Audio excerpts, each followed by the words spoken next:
Good afternoon. It's the 5th of March today.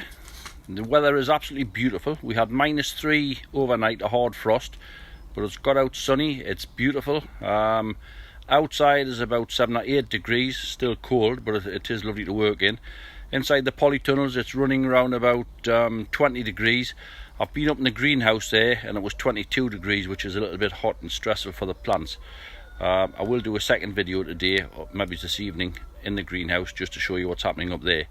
But basically I thought I would just bring you up to date with what's happening down in the polytunnel. A little bit of work's been going on. We're going to look at the stock plants. I've got the tomato bed now ready and dressed. I've started putting pots in and watering systems in place for the leeks and the onions. I'll turn the camera around and we'll see if we can have a look around. Right, these are stock plants all the way along. What I do, I grow a lot through the winter in pots, and any that survive good through the winter or any that don't survive get thrown out. Anything in the beds that aren't correct, I mean these are all nice clean plants growing well.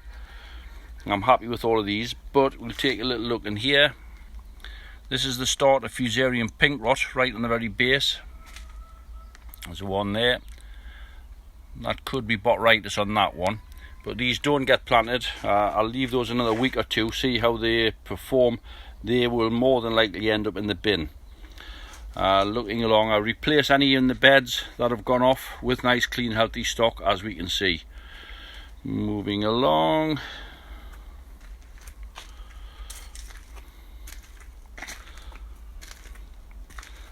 These are all nice and clean. We'll move on to the GSNs. All nice looking leeks. Again, I have some in pots here. These are still clean healthy leeks, the ones in the pots.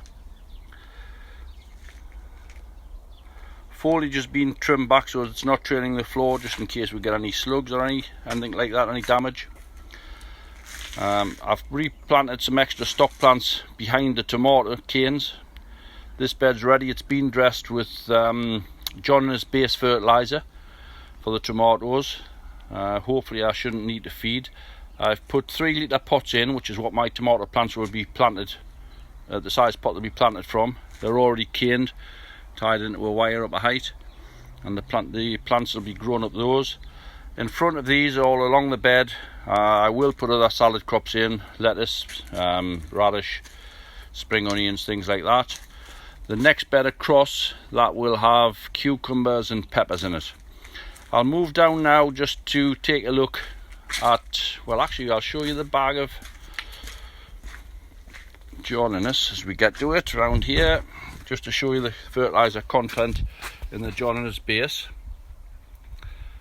That's the John Innes base dressing that I apply to the beds.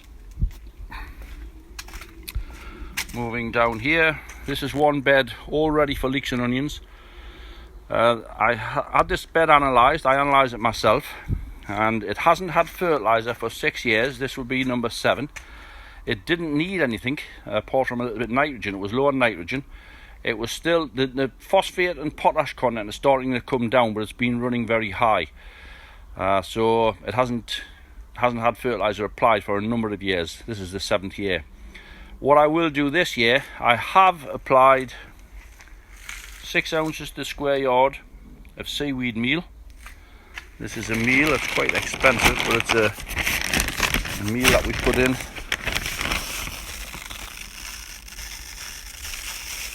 That was applied at 6 ounces to square yard. It smells of the seaside, it's lovely. The only other thing I would probably do would be to top dress with dry blood, but I would wait until nearer planting time. We've got the seep hoses laid down on the bed, so I'll just connect the hose pipe and that'll water. These will be covered with black and white polythene at a later date. This is the black and white polythene. Black on one side, white on the other. This bed's still to be prepared. It's to be stripped out and cleaned off and re-prepared. Now this bed, this also hasn't had fertiliser for 6 years. Now this one was actually slightly low in phosphate and potash.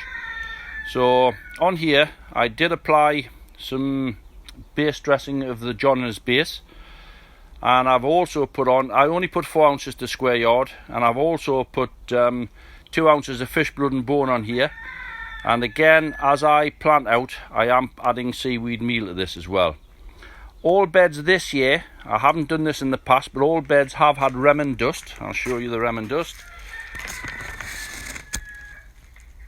And I've been told it may take a couple of years before we see any difference in the beds, but we'll see what happens. But I'm on putting the pots in. Now these are 5 litre pots, and this is the actual size pot that the plants, these will be leek plants in here, and they will be planted from 5 litre pots. The next bed, that's prepared, it's had nothing added as yet, but I will add fertiliser, and when I do, I'll certainly come down and show you. That's on the bottom of the garden. Oops, I've turned it around twice. That's it for being down the garden here. I'm going to knock off, go up into the greenhouse. I'll take a little bit of preparation up there. Once I get prepared, I'll put the camera back on and we'll cover what's happening in the greenhouse. We'll take a look at some of the leeks and onions that's growing well. Quite a bit of the seed that I set a fortnight ago, it's all germinated. We'll have a little look at that. Very good. I'll see you later. Thanks. Bye.